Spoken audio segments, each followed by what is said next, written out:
Yan guys, good morning. Ito, may emergency tayo dito. Nadulas si Nay, ang problema 90 years old. Sa mga iba, basic lang to dahil bata, madaling gawin. Ito, alalay tayo dahil 90 years old si Nanay. Nadulas siya. Yan o, tingnan mo, nakayas. Tingnan mo to, diretso. Yan ang buto niya o. Ayan o. Sa wrist dislocated. Butang kaya, tigilan mo. Tigilan mo. Ay, Ginoong Isos! Ay, salamat po, Panginoon! Away, yan ah.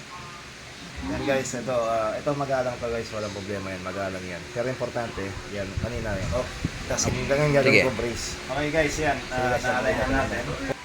Ito, na-brace na natin, casting. Open tree gasto kasi natatanggal ko madali ito. Yun lang mga magato, almost 1 week. Mga 2 weeks okay na yan, tatanggalin ko yung mga ano. Kanya ngayon, straight na ma? Straight na.